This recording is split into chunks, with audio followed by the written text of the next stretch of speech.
So hi everyone, I wanted to say thanks to everyone who came. Also, we'll have a little practice today. So it's not only a theory.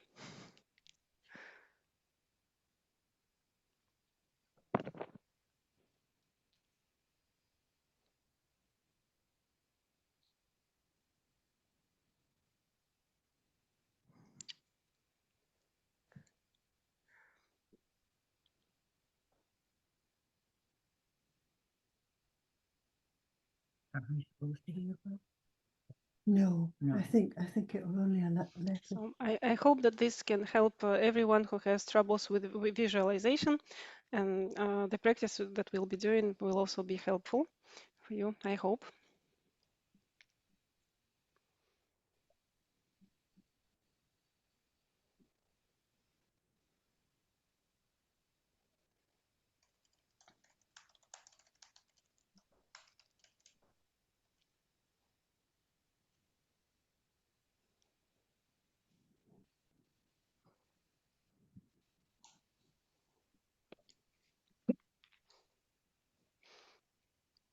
So many teachers, including Padmasambhava, recommend to train your visualization skills when you focus on some picture. So when you look at a picture, at an image, and then you try to visualize what you saw.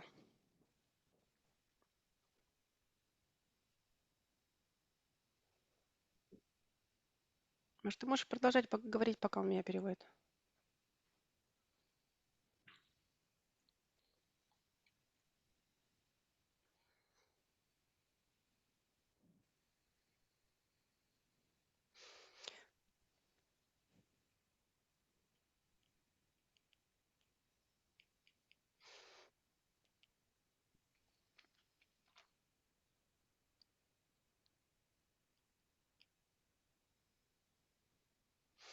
But when we talk about visualization, it's also important to understand our culture, because for Western culture, we have a different culture code. We have a different culture, and it really influences the way we visualize, because for Tibetans, it's something more natural. It's easier for them, and they usually don't understand our struggles.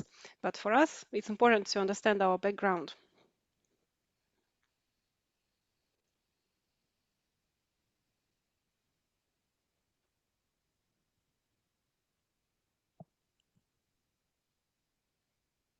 Да-да, пожалуйста.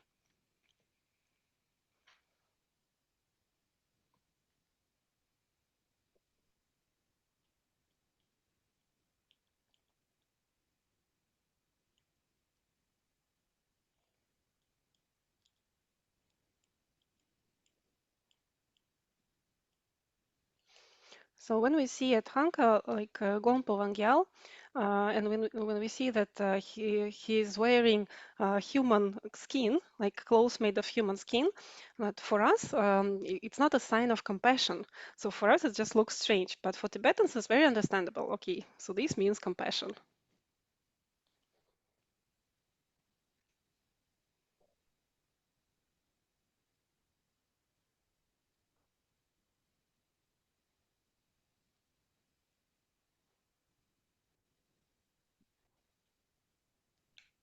And even if we know that it means compassion, still we feel some discomfort when we try to visualize it. So like we don't want to visualize this. So it also influences us.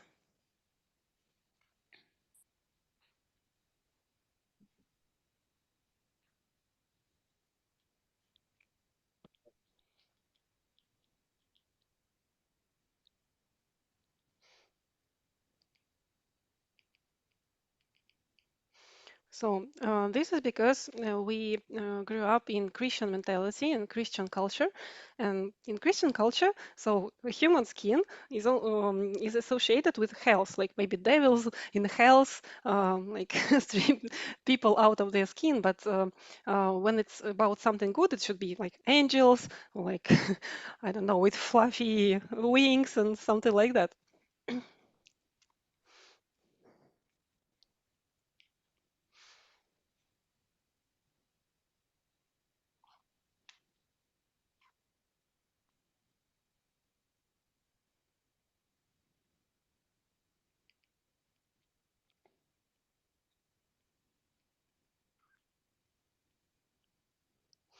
So we have all these mental structures, but if we know how they work, they can actually help us in our visualization.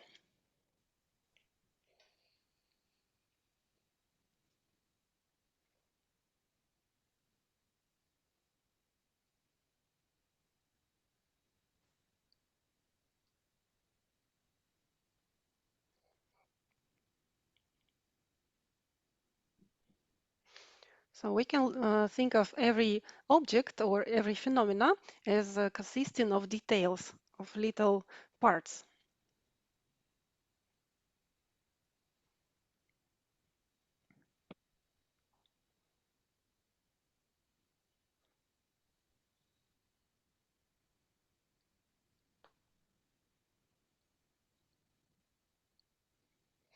And also when we think of some object, we also think of how it is associated to something else, maybe to other phenomena, mm, like space and time or something like that.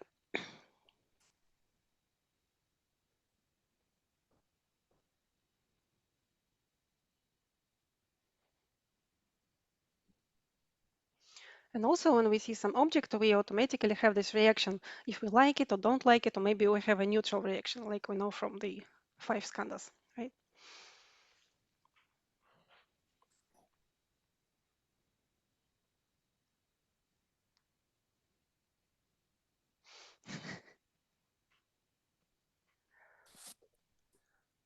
Yeah, and we need to know some theory to understand this, like how the mind works.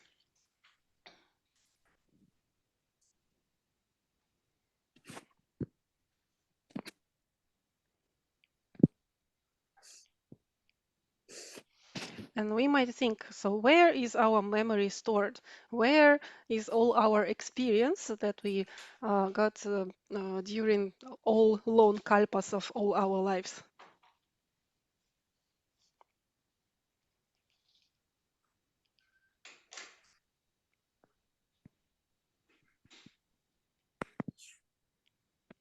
So our memory is stored in something which is called alaya vijnana.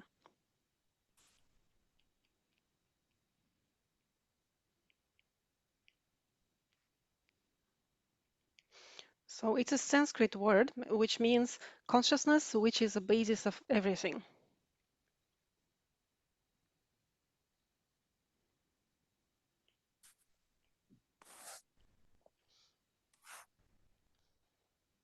So Padmasambhava said that it's like a whole world.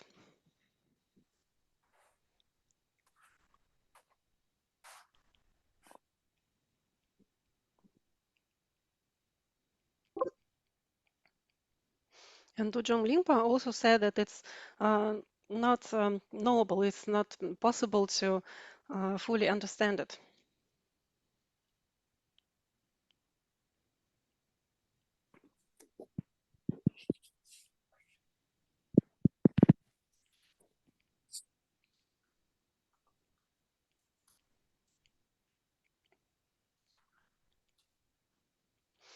And as for our experience in this life, we have more or less access to it. So we can be conscious of it, we can understand it. Of course, we don't remember all the little details, but still, we have some knowledge about this experience.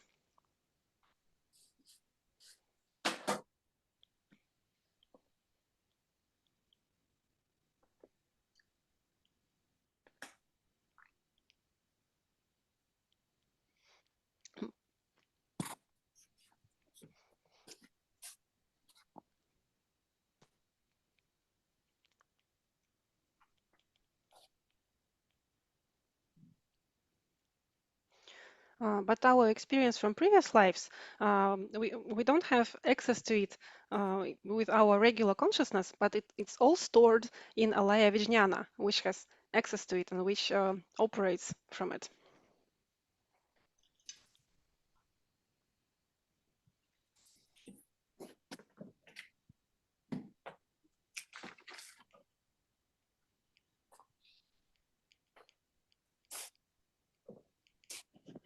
Mm. And Alaya Vijnana uses this principle: if something, then if there is something, there are some consequences.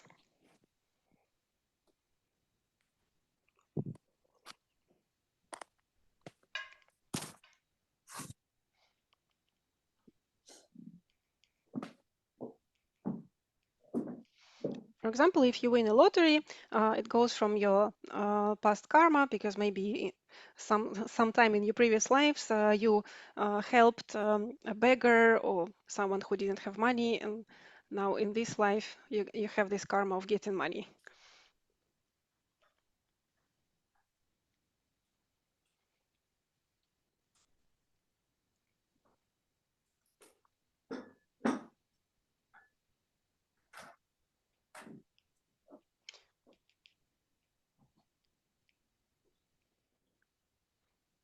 But if you walk in the street and you step in a dog shit, it also means that you had some karma, that you did something bad towards somebody else, and now you have the result.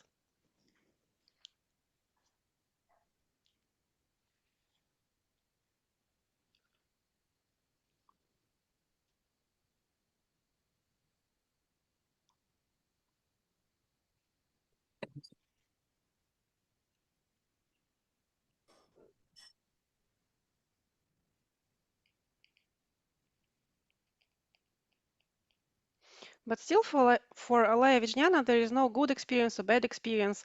Um, it just functions. It doesn't care.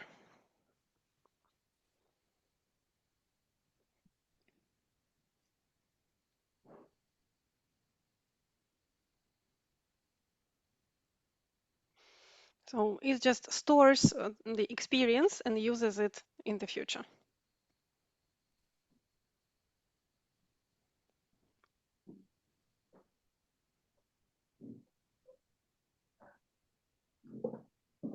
It's a huge, huge storage of karma seeds, and it grows up these karma seeds like a gardener.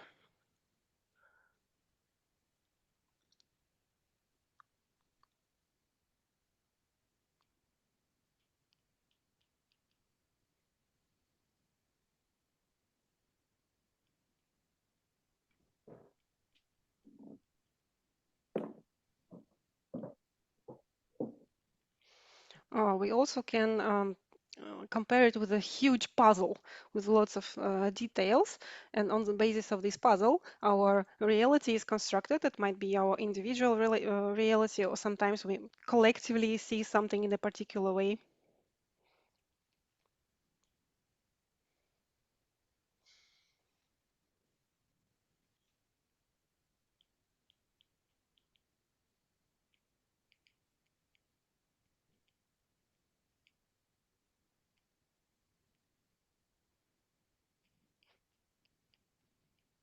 But this puzzle is not static, so we always endlessly have new experience, and it's like having new puzzles. So there are always changes and movement in this puzzle.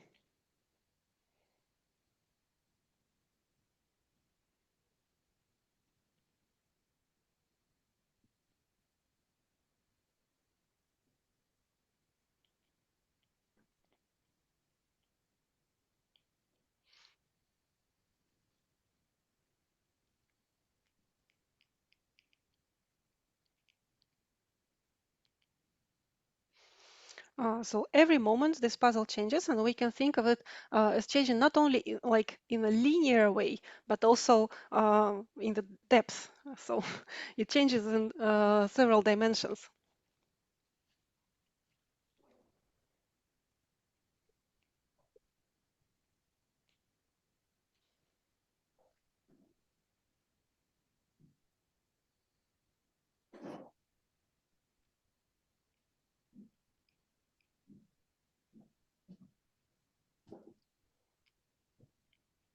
And when we see an object like an apple, it's a well-known object. Like everyone knows what an apple is, and it's also related to our experience from a lot of kalpas.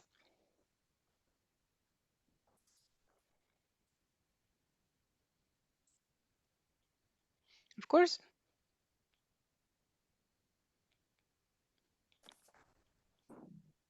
and we know that apples can be different. They can be green or yellow or red. Also, they can be soft or crispy, sour or sweet, and so on.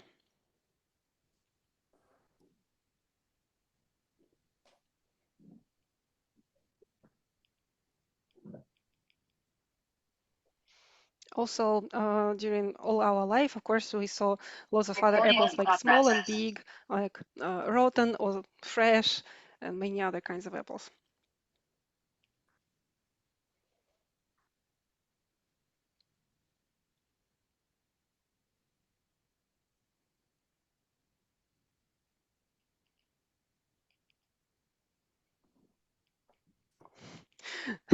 And also, an apple isn't just an image, so we can remember the feeling when we touch an apple with our hand or maybe with our teeth, so or lips, and we can remember its taste. Or maybe someone had an experience when an apple fell onto their head, like Newton.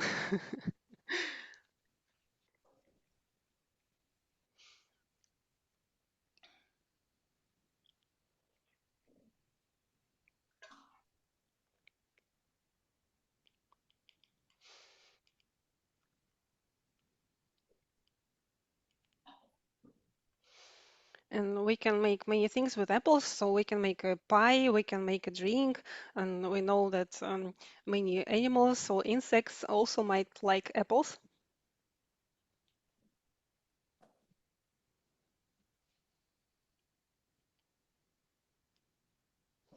So we can say that our knowledge about apples is very varied. So we know really a lot about apples.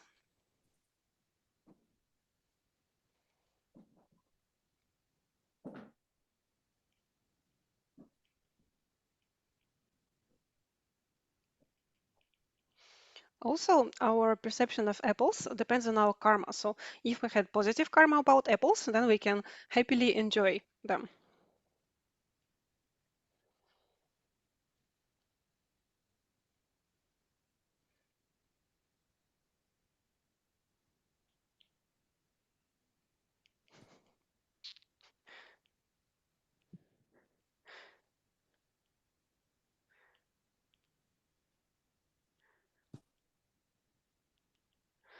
But if we had some negative karma regarding apples, for example, we were stealing them from a neighbor's garden for 5 previous lives, or maybe the apple was too hard and we broke a tooth, so then it will become a part of our uh, karma, apple karma.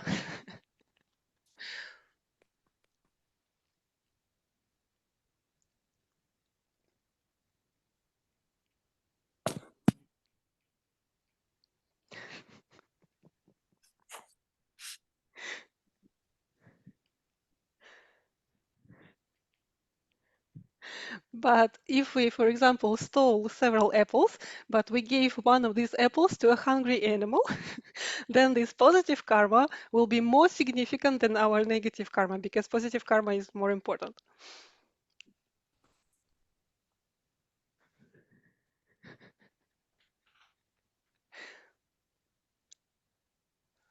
It's a good idea to do something good, right?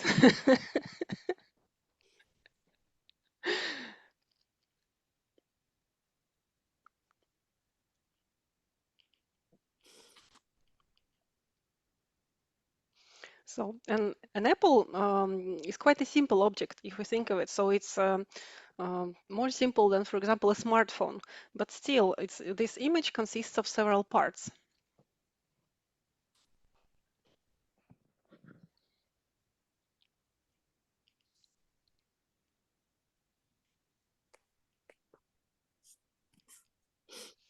So, and an apple can be divided into parts.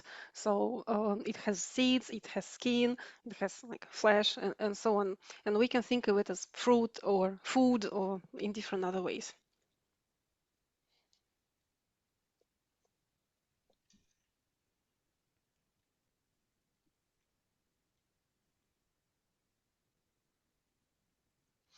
So, as an apple is a well-known object for us, so when we see an apple, we can easily recognize it.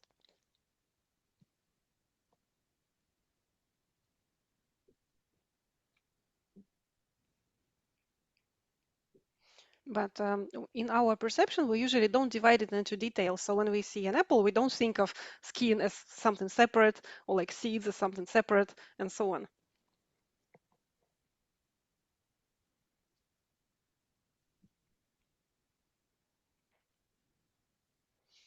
So we don't think of it as a big number of characteristics. We just perceive it as a whole image.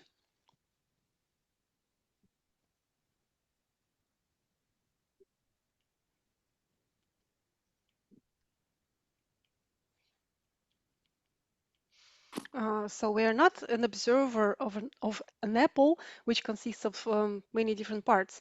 We arise at the same moments with the apple as the eater of apple.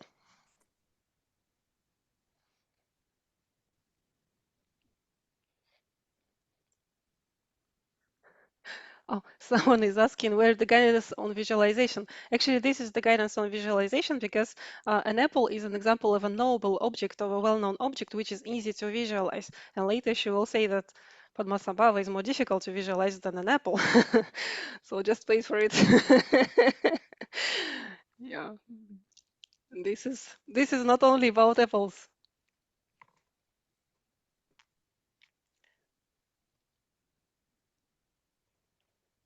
Yeah, so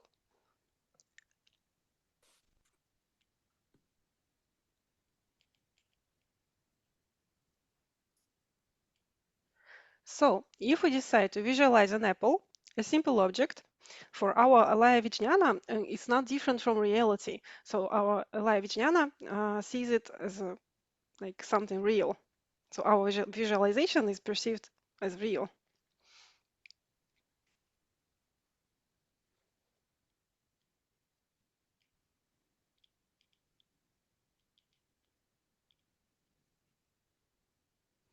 And as in our visualization, we arise together with the apple as an eater of apple, of an apple. So this is our co-emergence.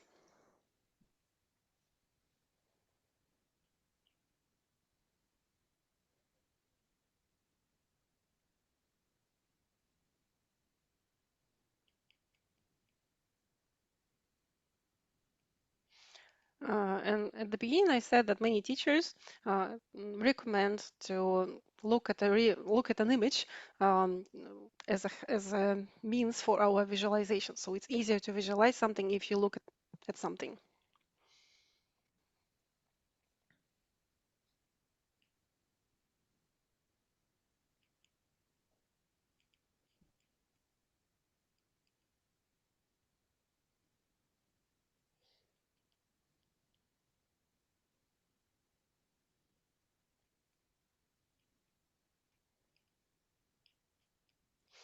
And if we read some instructions for tantric visualization, it's not only about image. Sometimes we can see something about sounds, like the sound of bells, or maybe some light, or there might be some smell that we also have to visualize.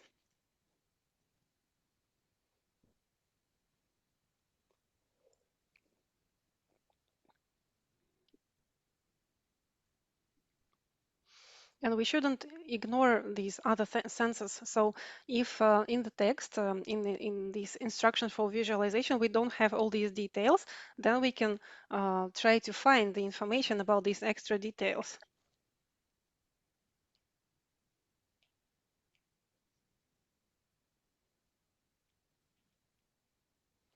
So in other words, a visualization isn't like a black-white movie. So it should be very interactive. It should be moving, very dynamic.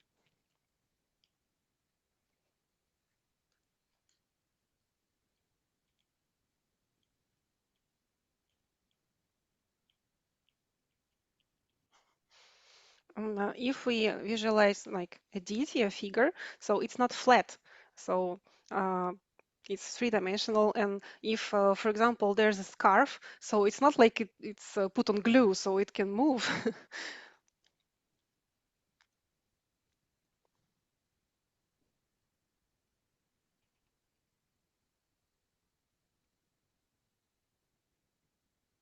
So a deity can also move. It doesn't mean that a deity should always be sitting there. They can stand up and, I don't know, sit on an elephant or something.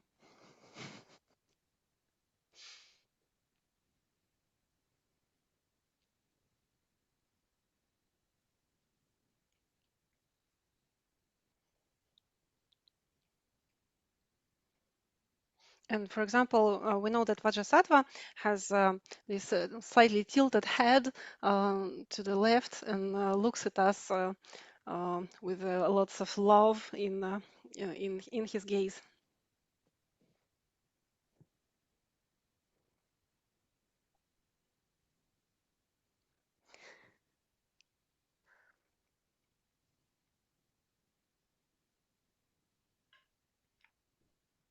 But when we visualize Vajrasattva, he shouldn't always be sitting like this, like he's paralyzed. If he's he has a bell in his hand, it doesn't mean that the hand always has to rest on the lap, so he can like ring the bell sometimes.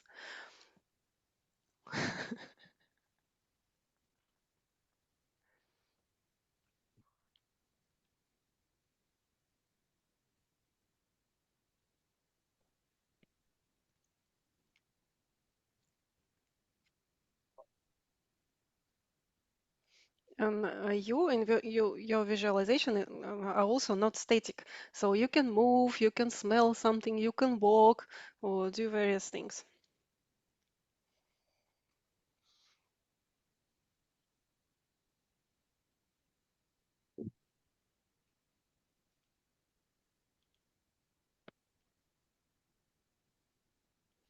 Or you can visualize yourself flying to the top of a mountain and do a kora around the stupa, which is on the top of the mountain.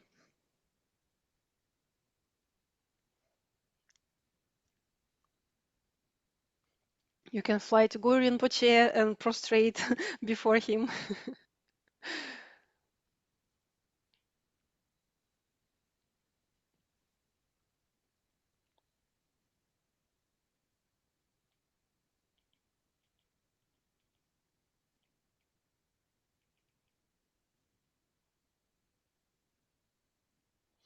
So, and the root texts also say that our visualization isn't matter. It's not not something physical. So it's like light. It's like an illusion.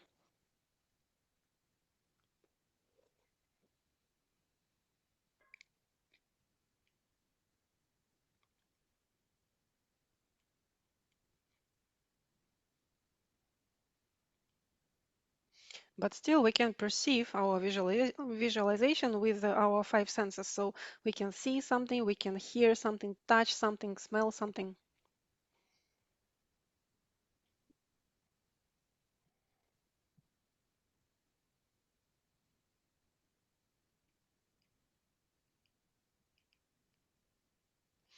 And our every deity that we visualize is also an image that consists of various parts. Like before, we talked about an apple, which also consists of several parts, or like an angel, a Christian angel also has many details.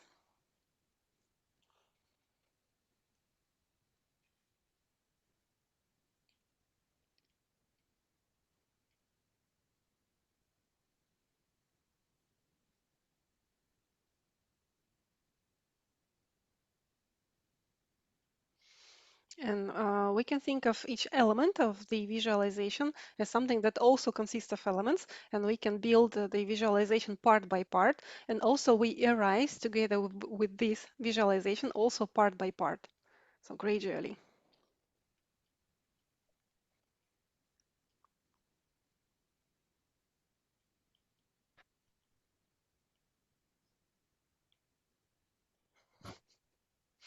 And when we see like our normal reality, we usually don't doubt it. So we don't ask people, is it okay that I see it or not? Am I seeing it in the right way?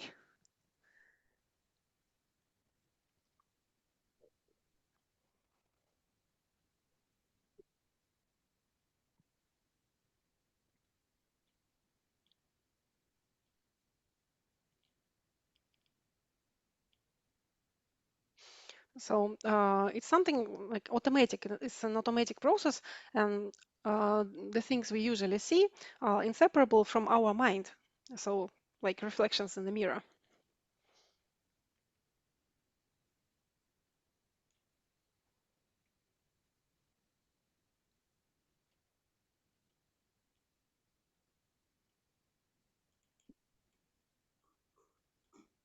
And also, we usually don't doubt our dreams, the things we see in our dreams. And the same about visualization. So we shouldn't doubt it. We shouldn't question it.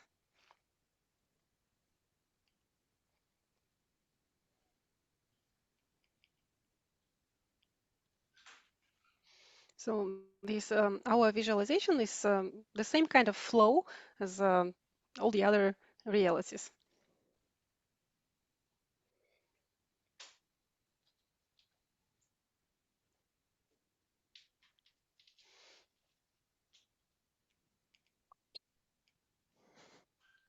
So if you visualize it in the right way or not, it's only a question to you. So only you can know what the right way is. So you shouldn't doubt it.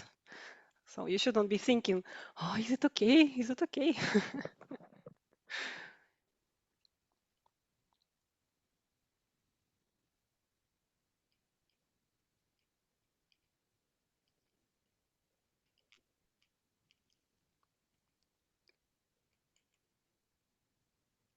And now we'll do a little practice. We'll train our visualization skills. So I will be saying a list of objects. I will be saying some objects, and you have to visualize them. And we'll have to engage all our five senses in this process.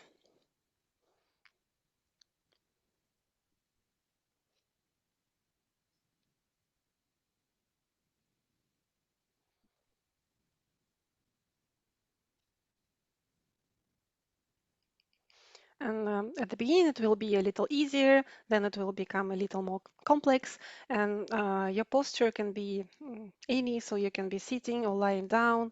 So just it only matters that you feel comfortable. Uh,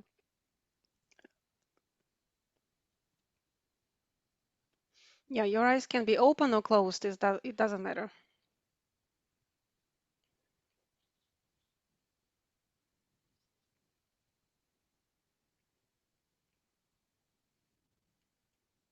So, and we'll start with our smell.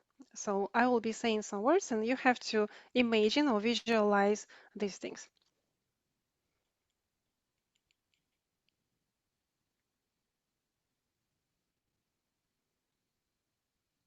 The first is vanilla. Visualize vanilla, the, the smell. And then watermelon,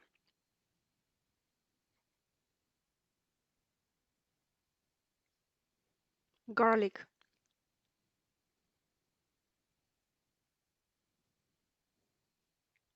cucumber,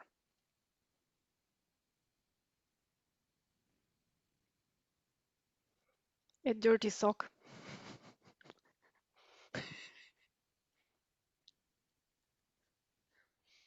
an apple pie,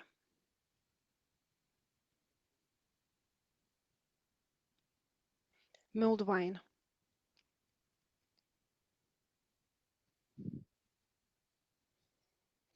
cat toilet,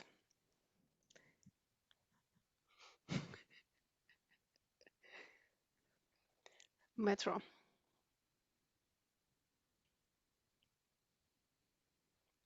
mom.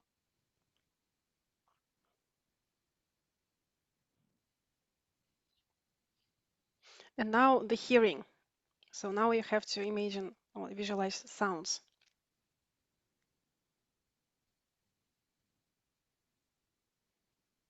A vacuum cleaner,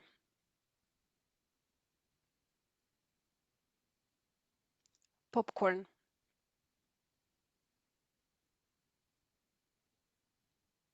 a train,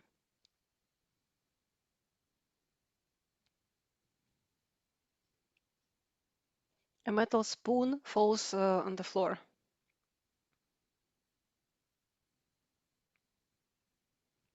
a dog is barking, it's raining,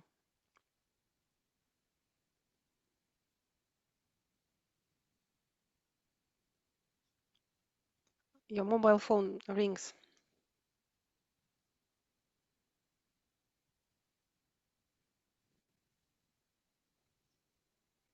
breaking glass,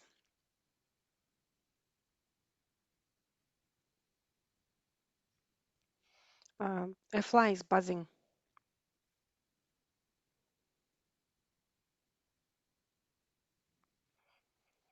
Football fans are shouting loudly.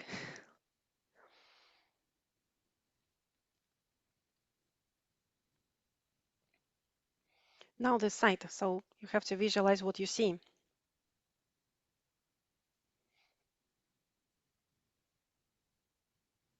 A rose,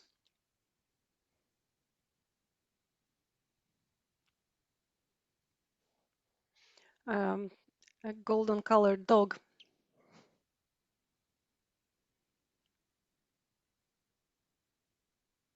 an orange,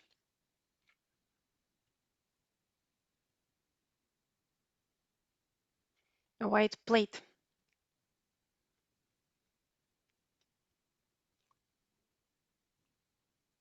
a baguette, bread,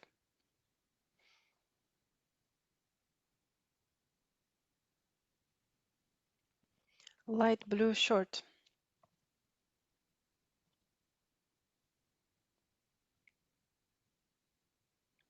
a smile,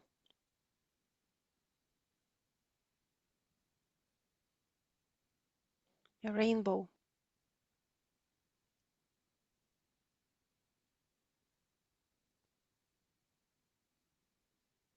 You look out the window in your kitchen.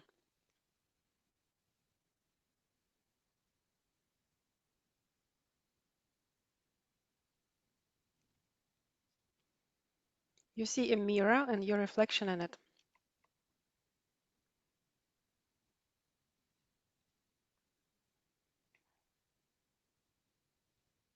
Now taste.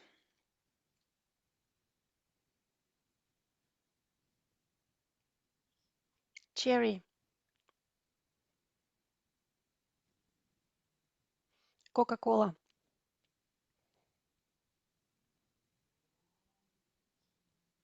a cherry Coca-Cola,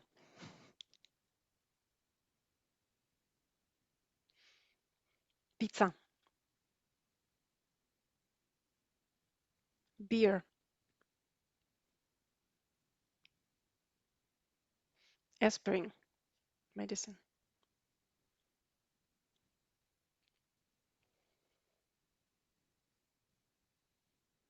milk,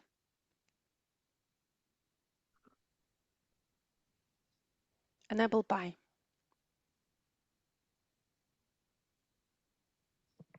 chocolate.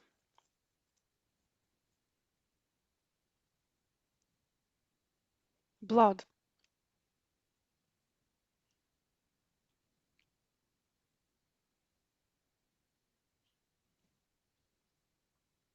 And now the funniest part.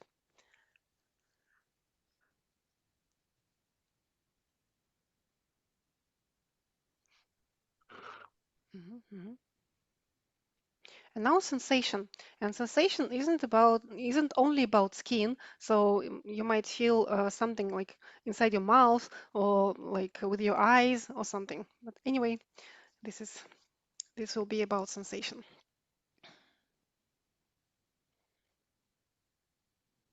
Let's go. A peach,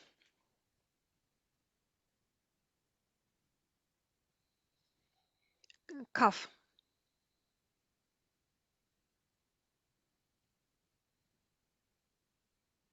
a coin,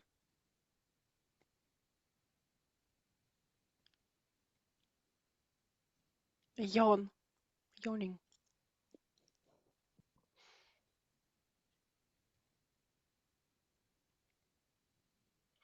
You hit a ball with your foot.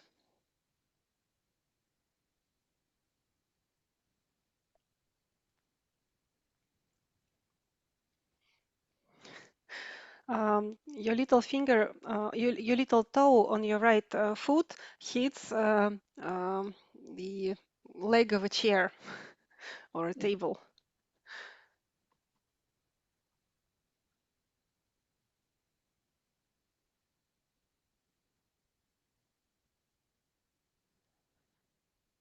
A drop of rain, raindrop, falls onto your head and goes down on your skin under your hair.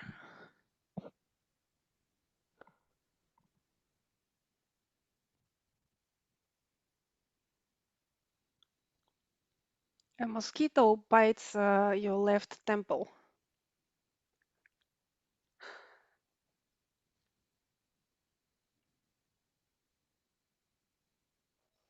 Someone kisses you on your cheek.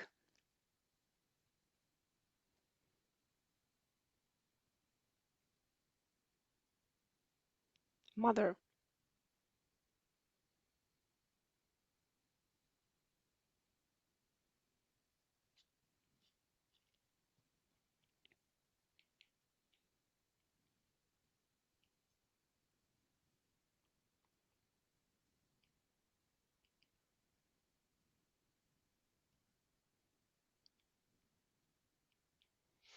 And now let's try all five senses all together, or at least a few of them, but don't try to make too much effort. You should be relaxed while doing this. So it's okay if you cannot engage all your five senses at the same time, but you can try.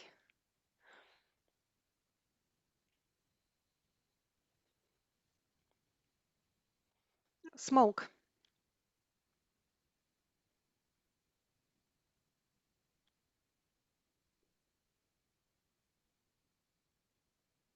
rain,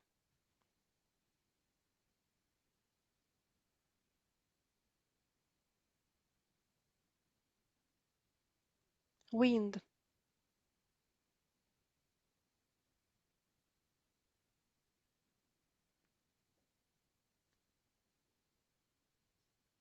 a seagull,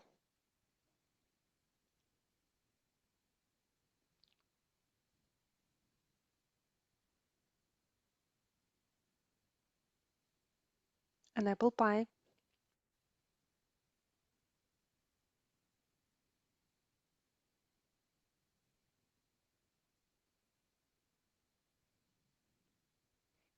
a train station.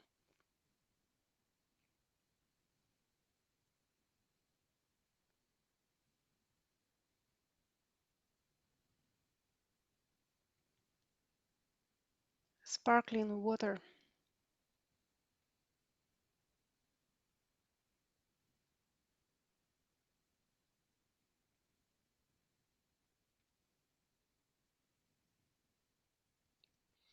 You're listening to music in your earphones.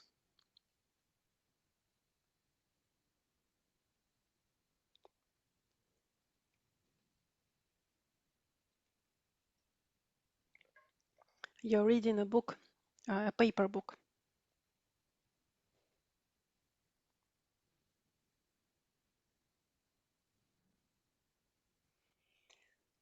James Lowe is in front of you.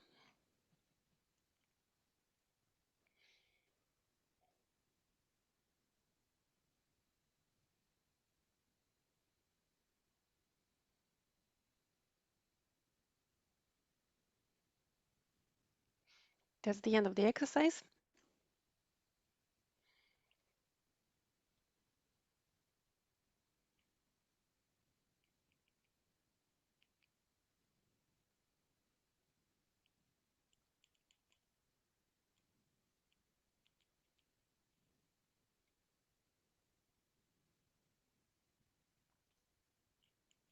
So these kind of exercises are quite easy to do and they don't take much time. So you can, for example, um, you do this for 10 minutes a day or something. You can ask a friend to help you and tell you what you have to visualize. So this is very, very helpful and it really helps to develop your visualization skills.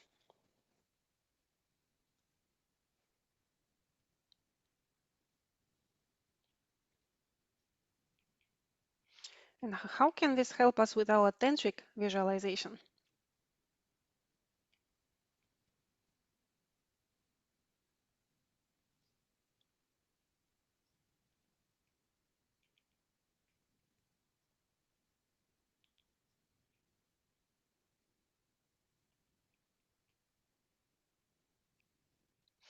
And the same, so when we visualize a deity, you can think of all the same details about the clothes, the posture, the facial expression, and so on.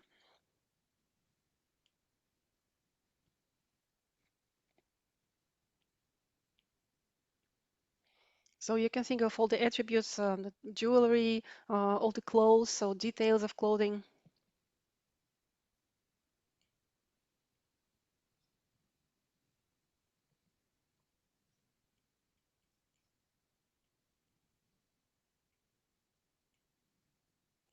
And also think of the posture.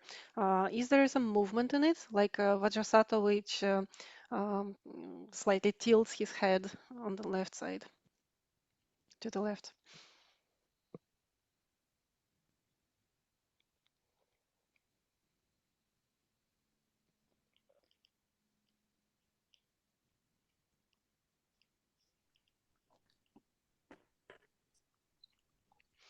And now try to visualize all the details one by one. So first the face, then the hair, then the arms, then the clothes, and so on.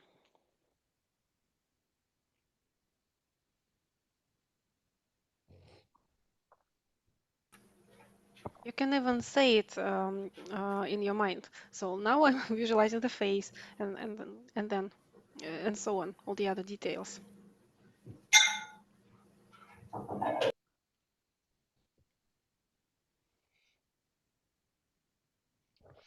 So it's okay if you don't see all the details from the very beginning. So you're like building up this image detail by detail.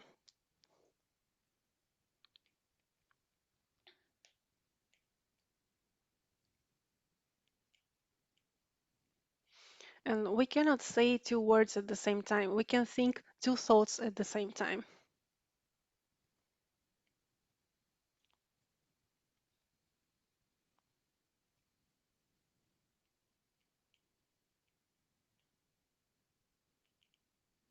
And when we look at an apple, we ignore the background, we ignore everything which is on the left or on the right.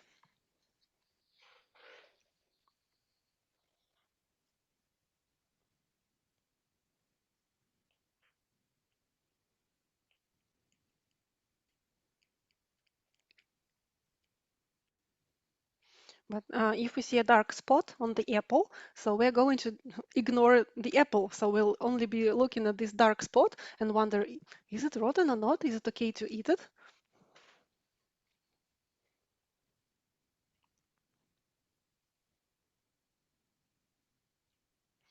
So at this moment, we focus on just that detail.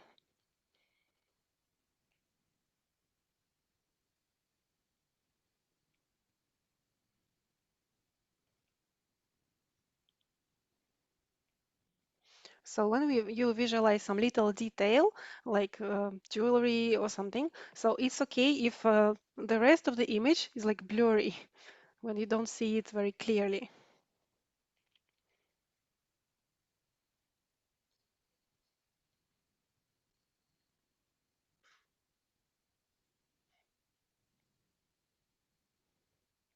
For example, I have this necklace, and if you are sitting next to me, and if you're looking at my necklace, all the rest of my image will be a little blurry for you.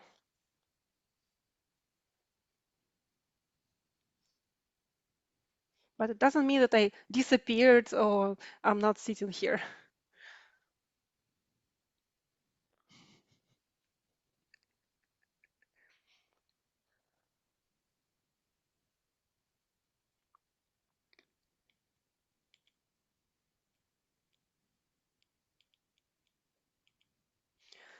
And now we'll also do another guided meditation with visualization. Uh, Please try to follow all the instructions very precisely.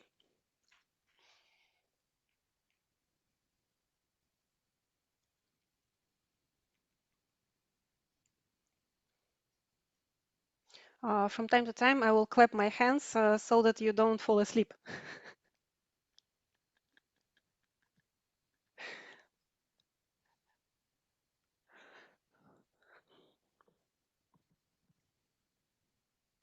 So, and now sit straight, and you can put your hands on your lap or in meditation posture, but it's okay if the hands are just lying on your lap.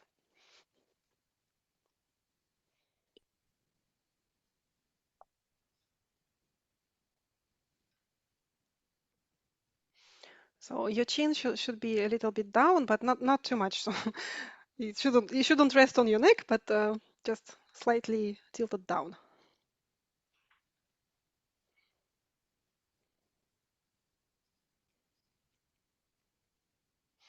And now imagine that you are wearing a baseball cap.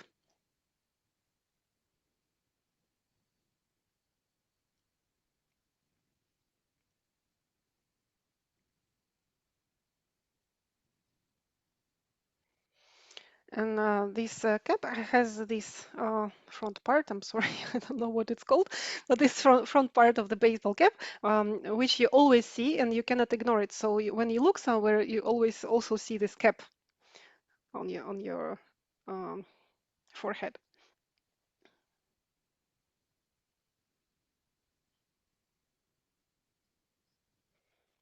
So it's like a little shadow that doesn't allow you to see um, some parts of what's around you.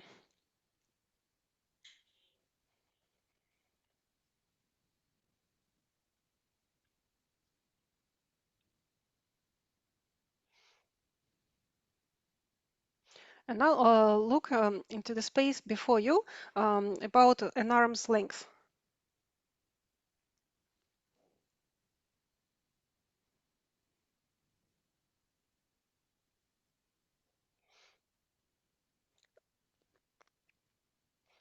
Don't focus on anything in particular, just look at this like spot in the space, and try not to move your gaze too much. And also remember that you're wearing this baseball cap. Don't forget about it.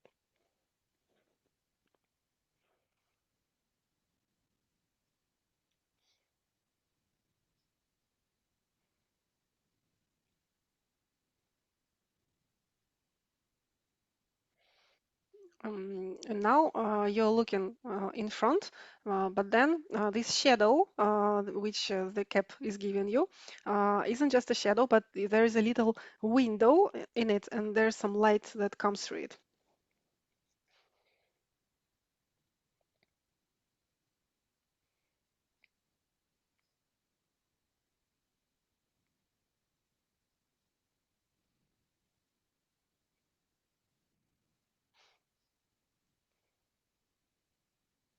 And in this window of light, you can see a beautiful, beautiful beach with perfect sand and yeah, just a perfect landscape.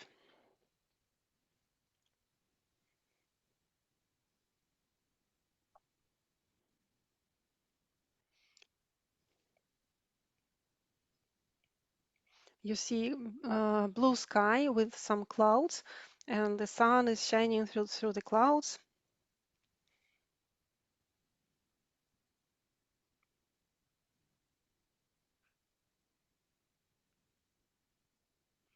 Uh, go to this place.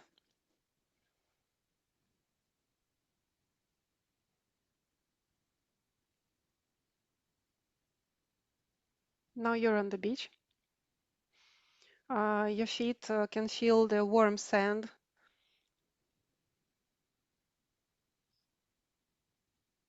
Move your toes a little bit.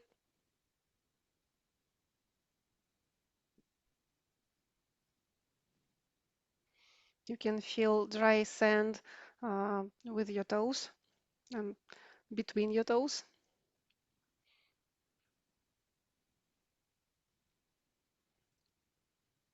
Look around you, but don't look behind, just left and right.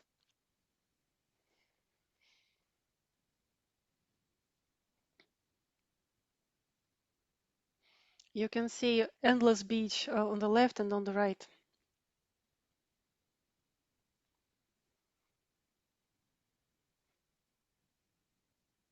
So before you, there's the ocean, and above you, there's the sky. Everything is very beautiful.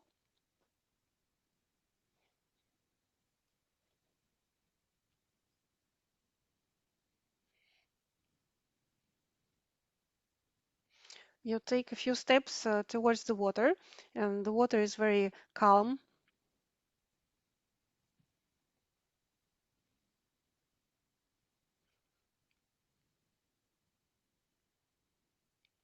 And the water is very clear, and you can see little silver fish in the water.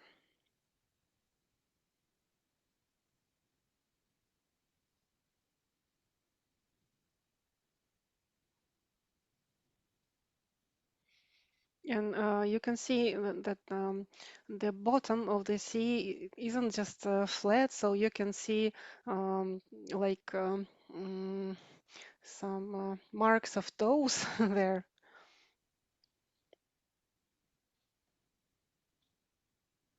Oh, скажи еще раз. Like little mountains are on the bottom of the sea.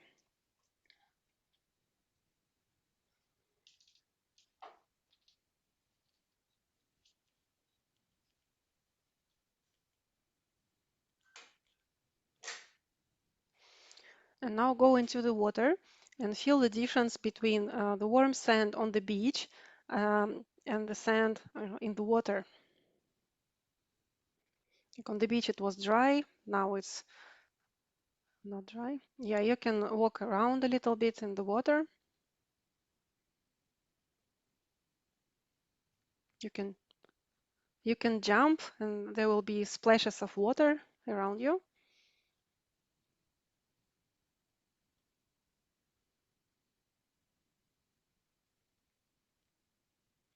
Now turn towards the ocean.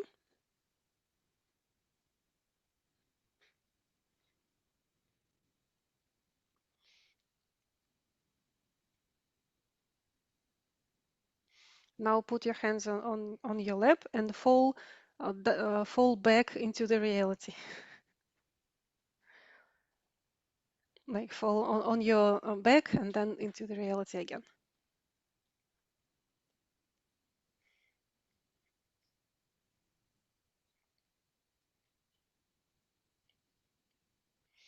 This is also a very good exercise, and to do it you can imagine any place that you know very well.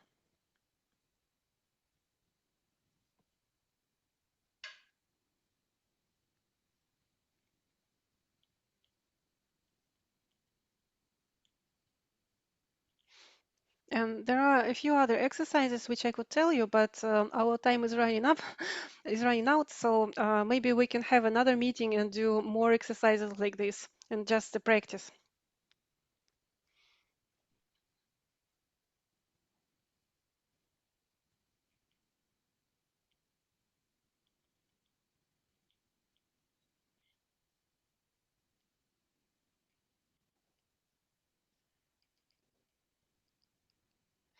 And that's it for today. I'm very happy that so many people came, and thank you very much. I hope this will be of some benefit to the sentient beings. And if I made any mistake, I hope that the Dharma protectors will excuse me.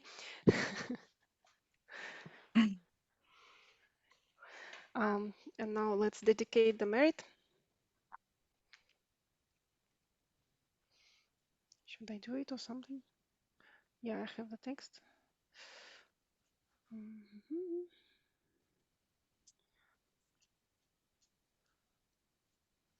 Should I sing it? Okay, maybe I can sing the dedication.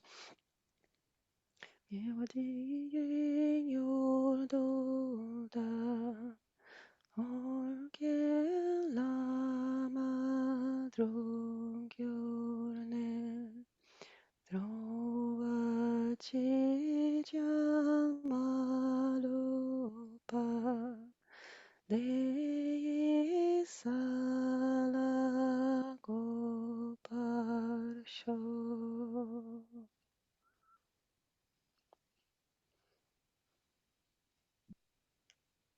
And the Lone Life prayer. Oh, just a second, I will open it. I will share it.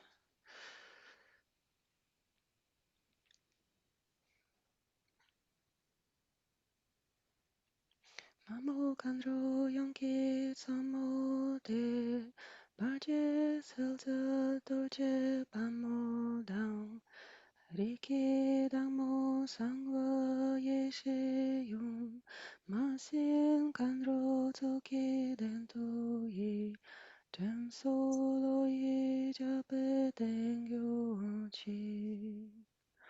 마모간로 용기 서모대 바지서 자도 제밤모당 리게당 모상과의 시용 마생간로 저기 된도이 댐솔로의 잡에 당겨지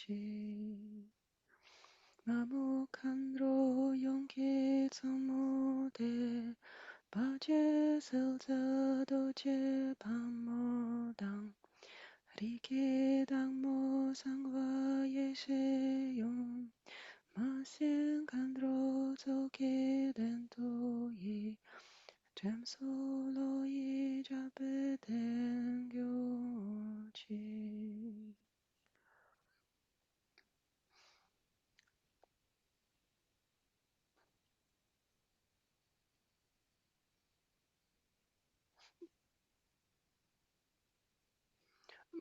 Maybe we could have a little discussion, Maria, and some questions. Maybe just a little time for the questions.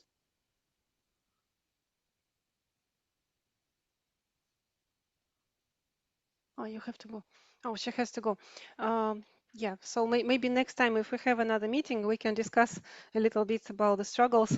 Yeah, like we have a comment here. Yeah, visualizations are always very vague. Yeah, I can hardly see anything.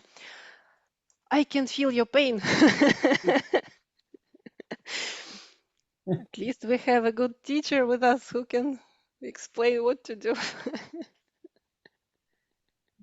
Practice, isn't it? She says that it will be fine. Yeah. Vai passar, vai ficar bem. Okay, thank you everyone. Спасибо, Thank you very переводчикам. much. Марио, Марина. Thank you. Thank you, Mario. Obrigado. Thank you. Thank you. Thank you, Adu. Grazie Obrigada. mille. Bye. Thank you. Thank you. Thank you very Thank you. much. Gracias. Bye. Thank you, Maria. Obrigada, Obrigado. Mario. Thank you very much. Bye bye. Thank you. Obrigado. Thank Bye you. bye. Thank you very much. Call you back in a minute, yeah? Спасибо. Thank you.